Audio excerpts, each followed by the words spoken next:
Hello everybody, I'm Nick, and in this video I'm going to show you how you can use one of the most underappreciated features of NT Framework Core called interceptors to implement auditing for your .NET applications. Now, usually when I see this topic covered on LinkedIn or blogs or even videos, people go very surface level. They don't really explain much about the concept, and they implement a very basic type of auditing that they only update the who updated it and last updated date properties on a property. But what I'm going to do in this video is I'm going to go way deeper and show you more approaches and show you how you can really leverage interceptors and the concept to really use it in more interesting ways. Now, this video won't just focus on the database aspect itself. We're actually going to see how we can scale out our auditing into other services, and for that we're going to use a message bus, and that's why this video is sponsored by AWS. And if you want to find out how you can get $50 of free credit on AWS, check the link in the description down below. People usually only show how you can keep everything in the database.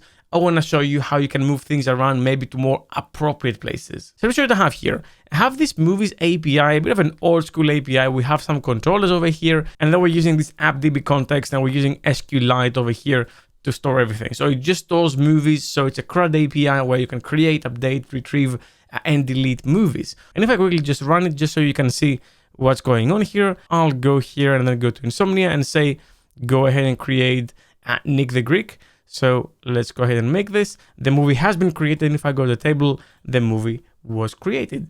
Very basic stuff. Now, what do I mean when I say auditing? There's many different types of auditing that you might need in your application, especially in the database level. In this video, I'm going to go very granular, more granular than you realistically should be going. You should probably just be saving one action per operation. I'm going to go on the entity level just to show you what's possible, but you certainly don't have to do that. And as with anything that does 1+1 operations on anything database related, you want to be very careful with what you actually push into production. Also, this video won't cover data sanitization for purposes like, let's say, GDPR. That is also all possible in EF Core, but it's a separate video in my opinion. I want to focus on the functionality aspect of interceptors and auditing. Now, in this first operation I want to show you, we're going to save all these auditable entities in this database. You could use a different database, and you could actually use a more appropriate database as well. SQLite or an RDBMS is not the best place to save this audit trails, but I don't want to overcomplicate this video. If you want to see a more appropriate video on where you should save them, then leave a comment down below and I will make this video. But what we want to do here is we're going to go ahead and create a new class called Audit Entry. And this entry is just a database record talking about something that happened in the database. Usually this is going to cover a create, update, or delete. That's what I'm interested in here. Then this is what I want to have in this class. I want to have a key. I want to have some metadata related to the operation. Then I want to have a start time UTC and an end time UTC. I want to know if this operation succeeded or not. So I want to know what someone tried basically and why that thing failed. And if it has failed, then I also want to know what the error message was. That's the idea. Now let's go ahead and create a DB set for that. So I'm going to say audit entries over here, and then this is a DB set of audit entry. I of course have to add the related migrations. So I'm going to say .NET EF migrations add audit. I will go ahead and create the table scaffolded for us. And then I'm going to say .NET EF database update, and that table will be created. So if I go here and I just refresh it, we have the audit entries here as well. Perfect. So now we can go ahead to implement our logic. And like I mentioned already, I want to do this in a way that is non-invasive. I don't want to have to touch the DB context directly. I want to be generic about my approach and attach it to any DB context if I want. Obviously, we're storing audit entries in this one, but you could actually have an audit DB context specific to that operation and then add the interceptor you want to every other DB context. And I'm going to very quickly show you how you can do that. So I'm going to go to the database and create an audit interceptor. And that audit interceptor will extend the save changes interceptor. As you can see, this is a class. It's not an interface. So we're not forced to implement any of the methods it has, but we are going to override two of them. Now, usually when people show this feature, what they do is they override the saving changes async method, this one over here. And the reason why they do this is because this method is triggered before you actually save the property. So what you would do is you would say event data, then you would get the context, then you would get the properties through the change tracker. So you would say entries, and then you would loop around them and you would set some standardized properties. For example, you would force all of them to implement the Audit entry interface, which would have a created date async and an updated date async, as well as who created them or who updated them. And that's all you would do. But the problem with this is you're missing all the previous edits because you only keep the latest data, which is completely useless. And in any real production environment, it will only tell you what happens on that last operation, but it doesn't tell you what happened until you got to that last operation. So we want a more event-sourced approach, in my opinion, when we're doing this. So we're not only going to override the saving changes async, but we're going to also override the saved changes async. That will happen before the operation is actually pushed to the database through the save changes invocation, and this will happen after, which means we can do a lot with something that we know started and we know ended, because not everything that you push into save changes is actually going to be saved because it might fail. And for that, we can also capture this by saying that save changes failed async. So if you want to capture something that went wrong, we can use this, which is actually something we will do in this video. Now, before I move on, I'd like to let you know that we just released 2 brand new courses on Dome Train called From Zero to Hero Git and From Zero to Hero GitHub Actions. And they're 2 amazing courses authored by Scott Sober, who's extremely experienced in both topics. Now, you might think you know those topics, but trust me, the way Scott teaches them and the way he has dedicated sections on how to deal with things going wrong on each topic is extremely valuable. As I was reviewing it, I learned so much myself. Now, to celebrate the launch, the first 200 of you can use discount code GIT30 at checkout to get 30% off. Now, back to the video. So we have these 3 methods, and we're going to start implementing our trail. Now, these interceptors need to be attached to a DB context, and the way to do this is in the configuration, we can say add interceptors, and there is no generic t-type parameter.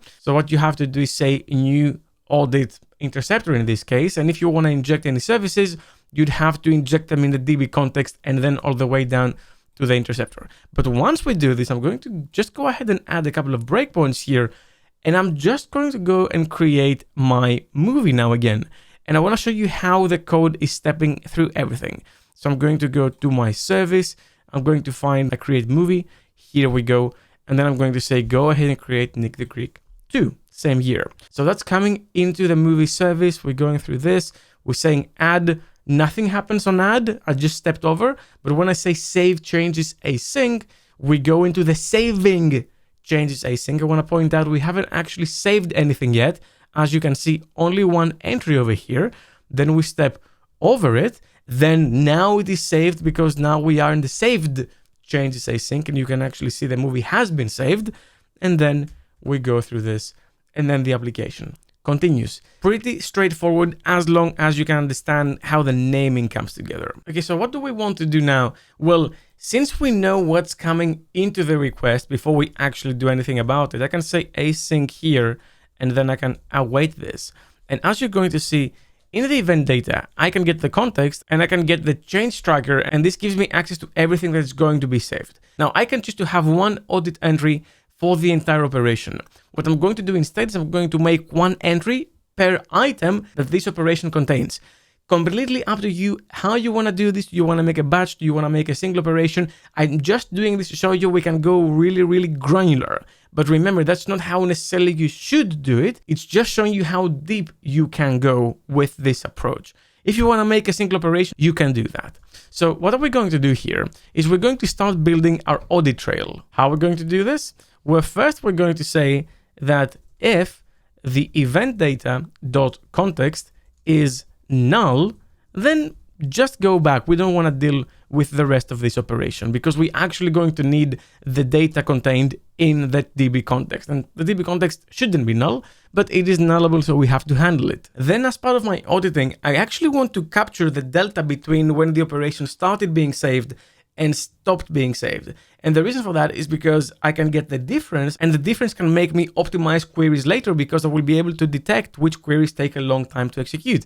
So for that reason, I'm going to get the start time, so date time.utc now, and I'm going to use of my properties. So what I'm going to say is audit entries equals event data.context.change tracker.entries. And then I'm going to say where, and of course we want to exclude any audit entries we're going to save because we don't want to save audits for the audits, right? That's redundant. So we're going to say entity is not an audit entry and also is of state added, modified, or deleted. We want to know that something actually changed. We don't want to save for any other irrelevant reason. Like if someone is retrieving something, yeah, you can also audit and store that if you want, but I'm only going to focus on manipulations in this particular example. The reason for that obviously is because we're dealing with the save changes aspect. We're not overriding the toList async, for example. So we wouldn't know if someone is retrieving something. This is more about mutations. So what I'm going to do here is I'm going to say,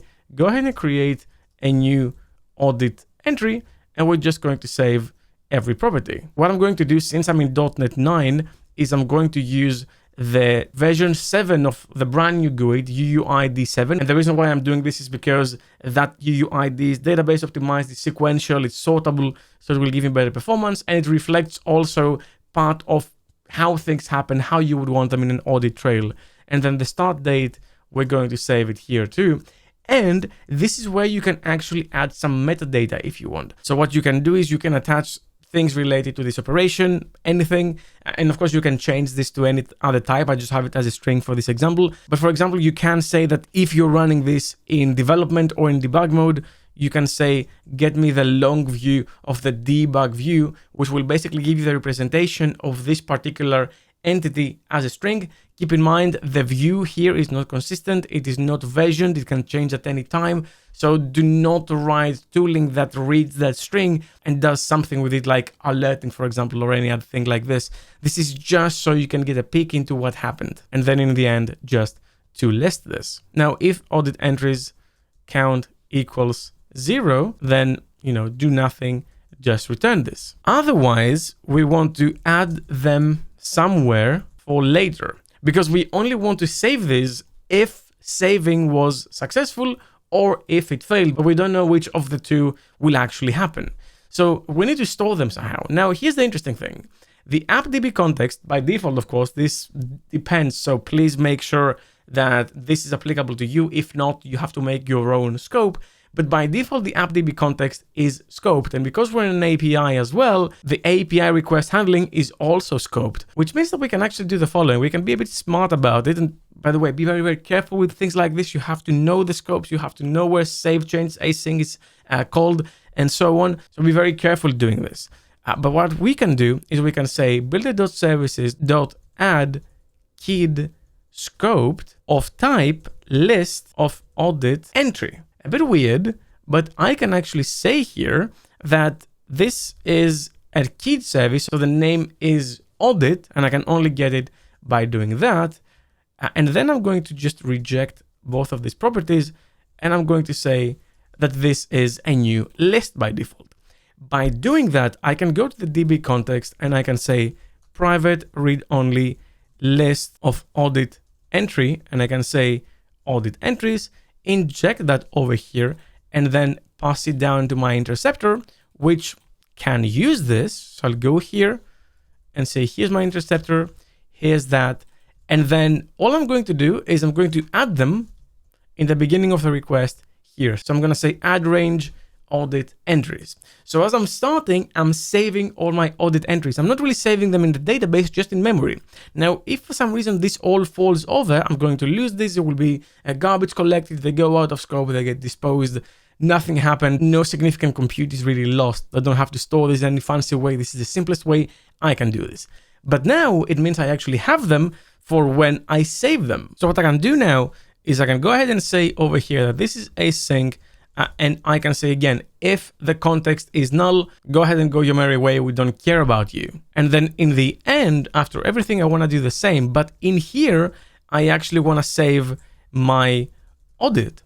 So how do I do that? Well, all I have to do is say, firstly, the end time is this. We want to capture the end time. And then for each audit entry, which is going to be the same because the service is scoped and we're going to resolve the exact same scope, set the audit entry end time UTC to be the end time over here, and then say that the audit entry succeeded because we are on the save changes. This is the happy path. And if this happens, we're all good. And then all I need to do is say if audit entry dot count is more than 0. So if I actually have any, get the DB context and then get a set, the set of audit entry, and then add range all these audit entries I made. At this point, they're added. So all I need to do is say clear them from that memory so they don't get caught in a loopback. And then I can actually say event data.context.save changes async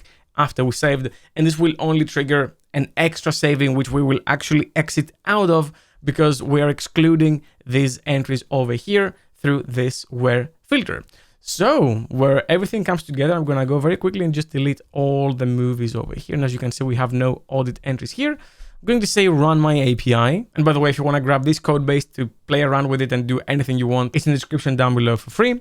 So application is running. I'm going to go to Insomnia, create my first service over here. I'm just going to let everything run. I don't really care about debugging everything. And as you can see, my movie has been created. If I go in the database and refresh, it actually exists. But also the audit entries has an entry, and we can see it has an ID. It has the metadata, which as you can see here contains the entity details. Then we have the start date async, and then we have the end date async. So you can see it took around 200 milliseconds if my calculations are right. And then we know it succeeded with no error message. And that's all for the happy path. But what if things actually go wrong? Well, we have the save changes failed async, and we can go ahead and implement the same logic. In fact, this event data actually gives us the exception itself. So we can log the exception as things failed. And I'll show you how to implement this, but I don't necessarily like how each operation now has to also save that audit trail synchronously as part of every single operation. It doesn't really scale. It's not really my favorite thing to do. And that's why I usually offload that sort of work. And we can offload this sort of work by publishing a message related to that audit trail and then do that asynchronously, even out of this service. Now in this video, I'm going to show you how you can do it in this service, but you should realistically move it out of this service as well if you have a more distributed system, so you don't slow down this application, which job is not necessarily to deal with the audit.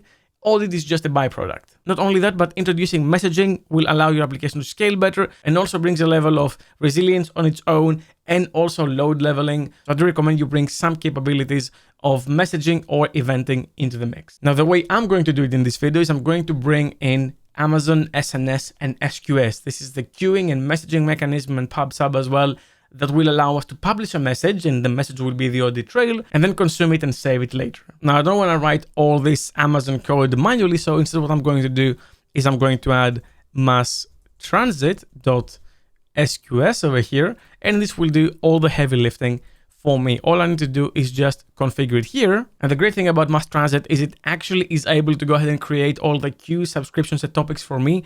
I have none of that here, as you can see, but it will come in and do all this for me. So what do I need to configure? Well, up here, I need to say builder.services.add mass transit, and I'm going to write my configuration code. So I'm going to say X using Amazon SQS, and you can have other types of queues if you want them.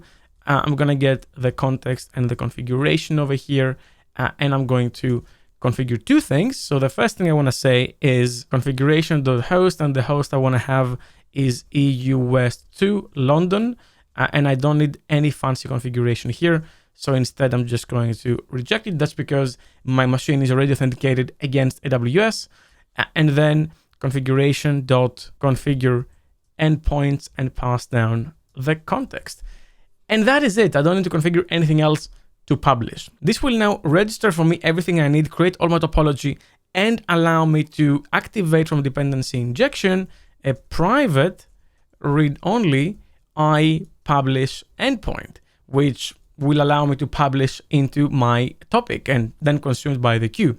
So I can get that, and I know I'm going to need it in the audit interceptor. So I'm going to copy that again, move to the interceptor and say private read-only I publish endpoint, inject it here, initialize it, and that is it. So now instead of saving on top of the saving, which can cause weird loop issues as well, what I'm going to do is I'm going to create a wrapper, and I'm going to call that audit trail message. So that will be my wrapper entry. And in the save changes async, as well as the save changes failed async, I'm not going to save anything new over here. All I'm going to say is await publish endpoint publish new audit trail message. We're going to initialize it with our audit entries, which by the way, I will clear after I publish.